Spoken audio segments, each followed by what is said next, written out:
A gente vai fazer uma análise meticulosa de um relato brutal que foi retirado dos arquivos do canal O Contador Sinistro. Uma fonte muito boa, por sinal. Sensacional.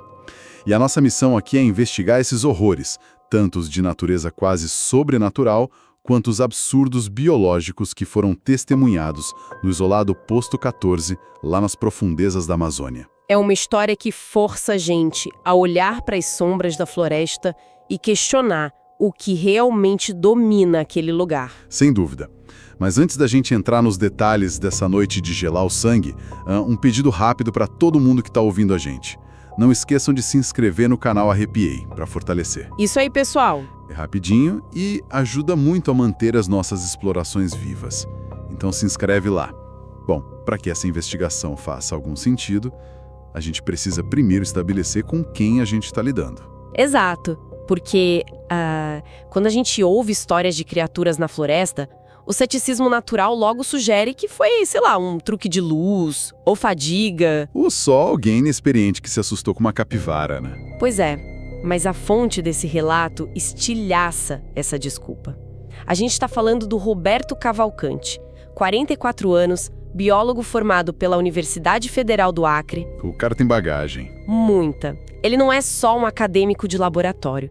Ele serviu 5 anos como soldado de infantaria de selva no Exército Brasileiro, lá em Tabatinga. Caramba, Tabatinga é fronteira, o negócio lá é pesado. Muito pesado. E mais do que isso, ele é filho de seringueiro. Ele foi criado embrenhado na mata. Um cara com esse currículo, sabe ler a selva melhor do que muita gente lê um livro. Com certeza. Ele sabe diferenciar, tipo, o estalar de um galho quebrado por uma anta do som de uma onça em espreita, sabe? Exatamente. Então, quando um homem com esse nível de letalidade militar, formação científica e vivência prática diz que viu algo que desafia toda a biologia conhecida, a única atitude inteligente é calar a boca e prestar atenção. Falou tudo. Tá, vamos destrinchar isso por partes. Começando pelo cenário, porque o isolamento dita as regras do jogo aqui. O ambiente é um personagem na história. Total. Agosto de 2022. O Posto 14 não é tipo uma base movimentada. Fica a 340 quilômetros de distância de qualquer infraestrutura civil. E o acesso é brutal. É só de barco, né? É barco subindo o rio Juruá e depois mais umas 3 horas rasgando trilha fechada no facão. A estrutura em si é uma caixa de madeira tratada, erguida sobre palafitas de uns 4 metros de altura. E cercada por um mar verde infinito. Literalmente. Então o Roberto estava no 14º dia do turno dele. Amanhã foi o padrão esperado. Ele fez a ronda nas armadilhas fotográficas e os registros mostraram onças pintadas, uma família de queixadas, macacos, o normal. O ecossistema funcionando como deveria. Exato. Ele até fez um voo com um drone no meio da tarde, sabe? Escaneando o perímetro e não viu nada. Nenhuma atividade legal, nada de garimpo. Tudo perfeitamente dentro da métrica de um dia de trabalho. Até que o sol se põe. Aí a escuridão amazônica, que já é sufocante por natureza, cai. E às 19h23 em ponto, acontece o primeiro colapso da normalidade. O que ele chamou de silêncio impossível. Ele usou exatamente esse termo. Um silêncio que machuca os ouvidos. Tá, vamos tentar entender isso direito. Porque, para quem mora em cidade grande, a ideia de silêncio à noite significa paz, né? A pessoa pensa, a floresta foi dormir, tá tudo normal. Só que a floresta nunca dorme. Exatamente. Mas o Roberto comparou essa anomalia sonora a alguém pegando a selva inteira e aprisionando dentro de uma câmara de vácuo. E aí eu te pergunto, na biologia, quando um grande predador se aproxima, a mata não costuma mesmo ficar quieta. Por que esse silêncio em específico engatilhou um pânico tão imediato num veterano de selva? O que é fascinante aqui é a física do som numa floresta tropical. Como eu disse, a Amazônia nunca dorme de verdade.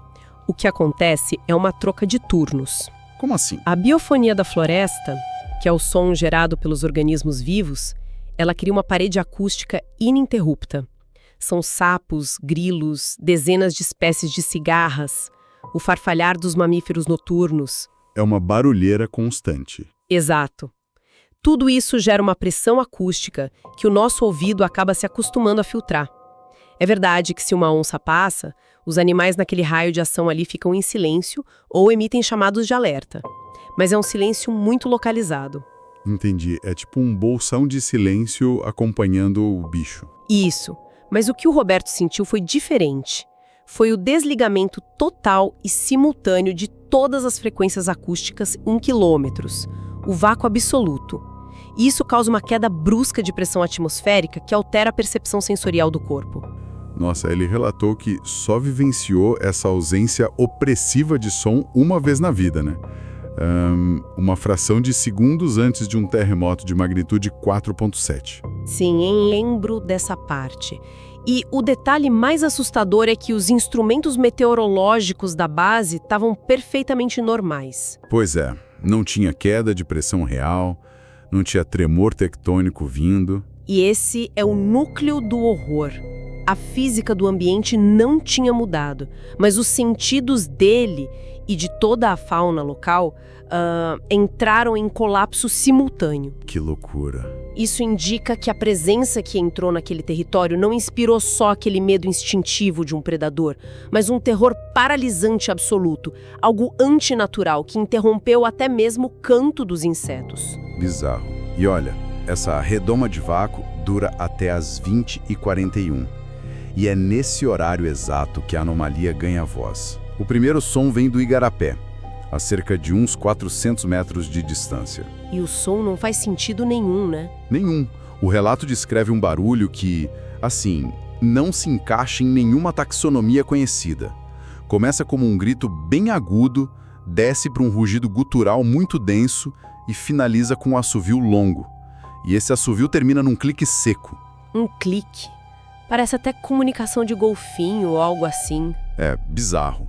Aí o Roberto pega os binóculos de visão noturna, varre a margem escura do igarapé e, através daquele filtro verde das lentes, a silhueta se materializa.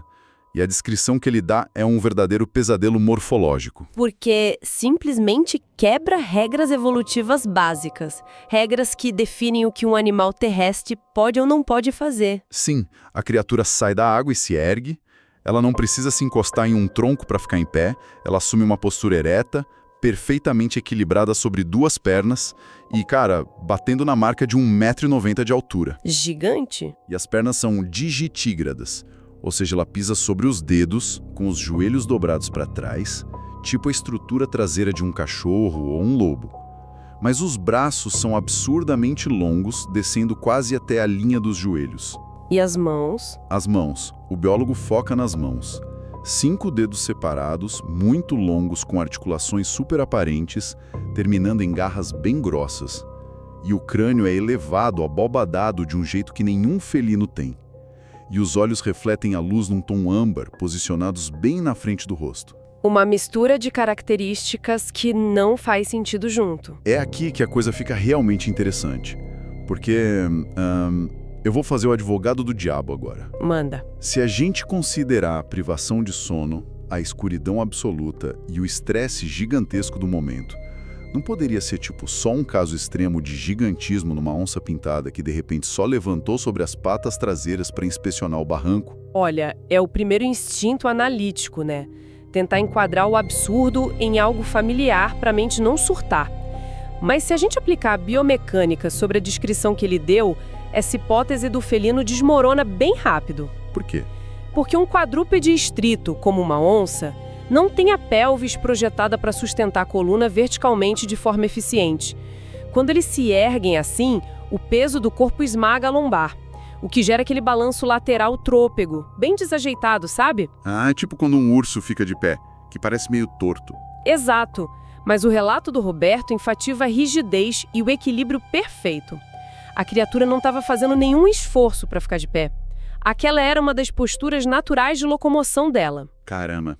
Então a gente tem uma estrutura que funde o chassi de um predador de velocidade com a morfologia de algo muito mais complexo. Precisamente. Se conectarmos isso a um panorama evolutivo maior, as implicações são bem assustadoras, viu?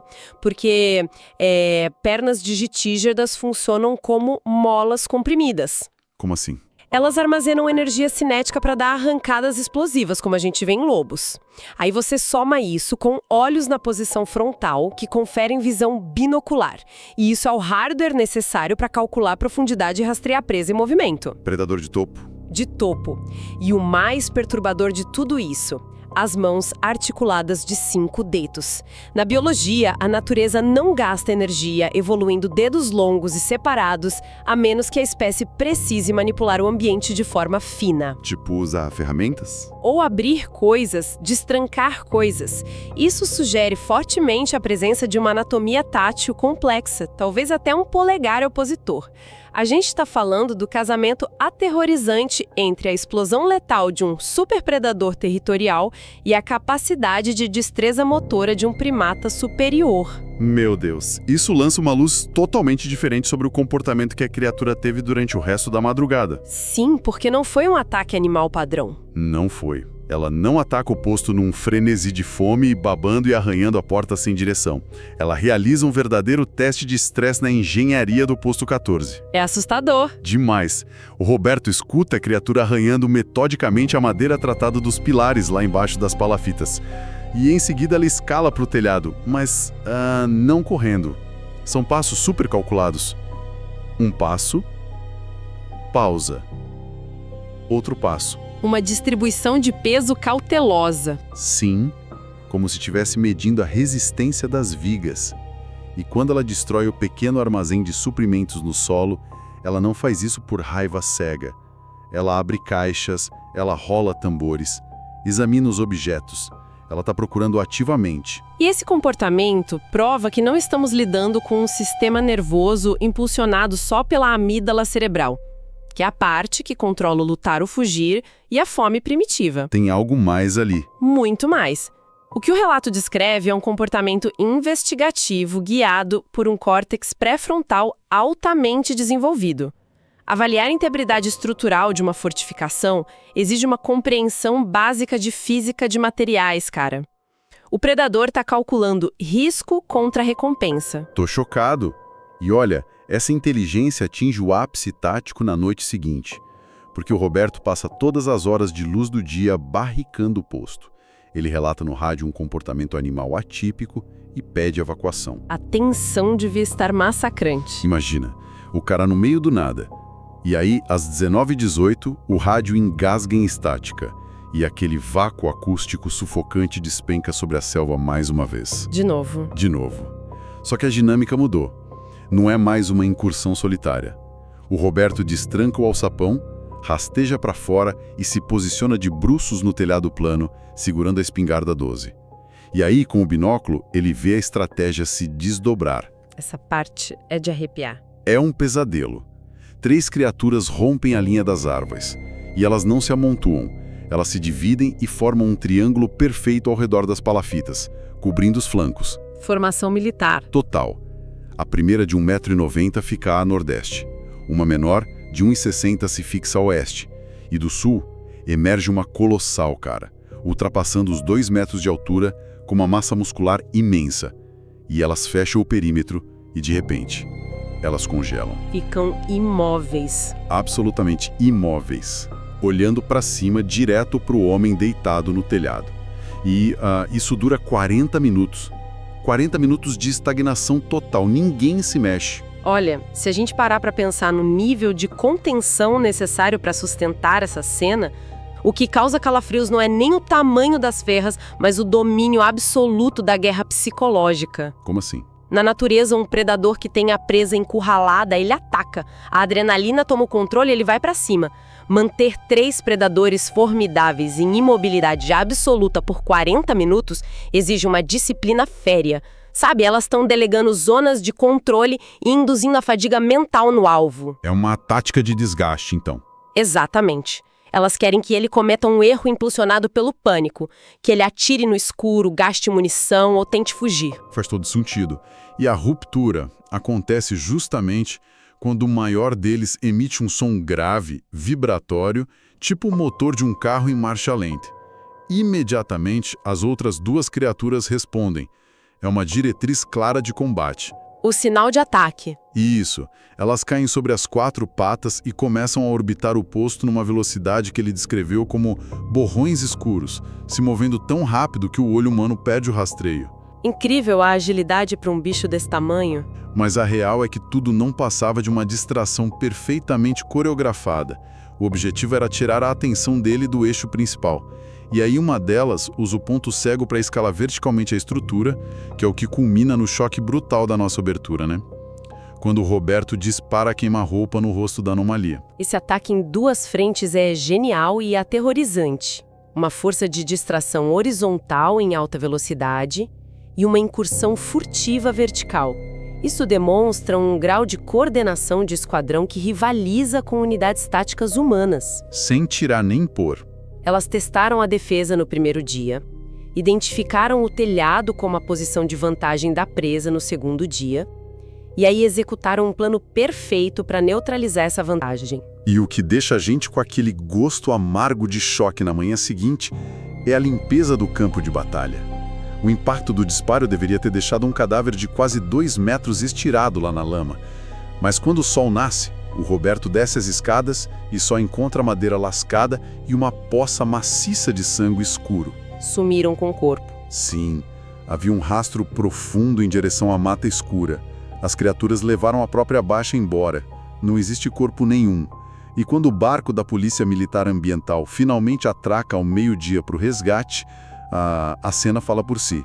O que eles acharam lá? Tufos de pelos grossos espetados nas farpas da madeira, sulcos profundos de garras dos pilares e os moldes de gesso que o próprio Roberto fez a partir das pegadas no barranco. Aquelas pegadas bizarras. Pegadas impressionantes de 22 centímetros, mostrando 4 dedos com garras cravadas na terra. E recuado ali na lateral, a clara impressão de um polegar opositor. A confirmação das mãos. Sim. E aí o sargento da Polícia Ambiental examina a cena em silêncio. Ele olha para o biólogo, depois olha para a mata fechada e solta uma única palavra. Ele diz que os indígenas da região do Javari há séculos chamam isso de Mapinguari. Uau! E espera um pouco, vamos parar tudo aqui. A gente está falando de um cientista de formação rígida e de militares do Estado. Como é que, de repente, diante de moldes de gesso físicos, de DNA numa poça de sangue, a explicação oficial que surge ali mesmo é o nome de uma lenda de folclore? Por que uma autoridade validaria um mito para explicar danos materiais? Essa é uma pergunta muito boa e levanta uma questão essencial sobre o que o folclore realmente é, principalmente nas áreas mais profundas da Terra, sabe? Elabora isso. Lendas não surgem do nada, especialmente para povos originários cuja sobrevivência dependeu da observação metódica do ambiente por milênios. O mito do Mapinguari, que é frequentemente descrito como um bípede, bestial, massivo e com mãos táteis. Exatamente a descrição do relato. Exatamente. Ele é, na verdade, um banco de dados empírico codificado na forma de contos de advertência. Quando o sargento usa esse nome, ele não está invocando o sobrenatural. Ele está usando a única taxonomia local que descreve aquele padrão de predação específico. E a reação posterior do sistema comprova a gravidade da situação. Ah, você diz em relação ao abafamento do caso, né? Com certeza. Porque as amostras de sangue foram envasadas, despachadas para laboratórios federais em Manaus e os resultados nunca, jamais vieram a público. E a burocracia científica tem protocolos super claros. Se você sequencia um DNA de vida selvagem usando os marcadores genéticos padrão e a amostra não cruza com nenhuma espécie catalogada nos bancos de dados, o laboratório ainda emite um relatório técnico de amostra desconhecida ou anomalia genética. Tem que ter um papel, uma documentação. Tem. O silêncio total de um laboratório institucional não é uma falha de equipamento. É uma decisão consciente de retenção de dados. O fato de o posto 14 ter sido sumariamente desativado meses depois sob aquela desculpa genérica de problemas estruturais... Muito conveniente. Demais. E o Roberto ter tido a transferência negada para áreas similares depois disso, tudo isso indica um padrão de gerenciamento de crise. Ao invés de lidar com a revelação de um predador de topo que ameaça a base da pirâmide civilizatória na região, a estrutura opta pelo recuo estratégico e pelo encobrimento. Cara, essa teoria do recuo ganha tons muito aterrorizantes quando a gente olha para a última peça de evidência daquela manhã. A revelação que fez o biólogo querer entrar no barco e nunca mais olhar para as árvores na vida. Essa parte me deixou de queixo caído. É horrível. Enquanto ele finalizava a varredura na lama seca ali ao redor das palafitas, ele notou que havia um segundo conjunto de pegadas recém-formadas. E elas estavam sobrepostas às pegadas maiores. Pegadas menores. Eram pegadas bípedes mostrando a mesmíssima anatomia bizarra, o calcanhar elevado, o polegar, mas eram minúsculas. Tinham a dimensão exata do pé de uma criança de 4 ou 5 anos. O que altera completamente o significado daquelas 2 noites de inferno. Completamente. Sim. Se havia uma presença juvenil no perímetro, então aquele cerco coordenado, os ruídos ensurdecedores para gerar pânico, o teste nas portas e no telhado, nada daquilo era uma caçada desesperada por alimento. Eles não estavam com fome. Eles estavam numa sala de aula. Exatamente. Era uma unidade familiar. Os adultos utilizaram a estrutura humana e o medo daquele homem isolado como um laboratório prático. Que pensamento bizarro. Eles trouxeram a prole para observar o comportamento da presa sob estresse extremo.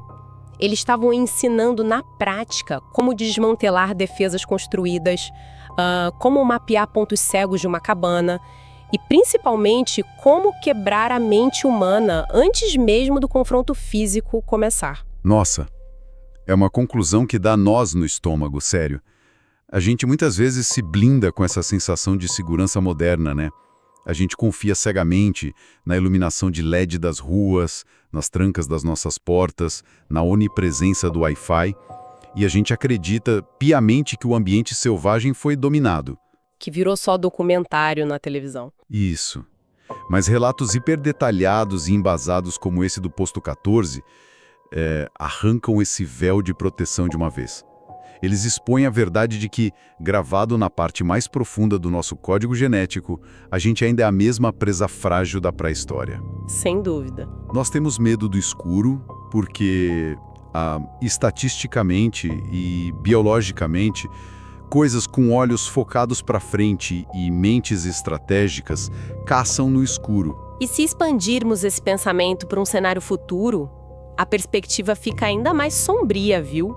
Porque essas não são feras irracionais tropeçando por acidente nos postos avançados da humanidade. Elas são analíticas. Inteligência pura. Sim. Elas mapeiam pontos de tensão da madeira, organizam cercos topográficos complexos e, pior, educam a próxima geração sobre táticas de invasão. Se o território delas está sendo testado e expandido, a grande pergunta que resta não é se elas vão continuar se escondendo. Qual é a pergunta, então? A questão é, quanto tempo vai levar até que essa inteligência predatória deduza que a linha invisível que separa a floresta densa de uma cidade do interior não é um limite físico, mas apenas um novo mapa a ser conquistado? Meu Deus. O que vai acontecer na primeira vez que a câmera de vácuo do silêncio absoluto descer sobre um bairro urbano inteiro no meio da madrugada? Olha, é uma ideia simplesmente paralisante para se ter em mente na próxima vez que faltar energia elétrica e a rua inteira ficar silenciosa demais, né? Mas, pessoal, hoje mergulhamos nas profundezas desse horror biológico e tático que o Roberto Cavalcanti vivenciou, tentando entender as engrenagens sombrias que movem os cantos não mapeados do nosso mundo. E antes que as luzes se apaguem e a noite realmente caia ao redor de onde quer que quem está ouvindo esteja agora, um último pedido. Não deixem de se inscrever. Isso. Não esqueçam de se inscrever no canal Arrepiei para fortalecer essa jornada e não perder as nossas próximas investigações profundas. Continuem questionando o desconhecido, continuem seguros e fiquem de ouvidos abertos aos silêncios absolutos. Até a próxima exploração.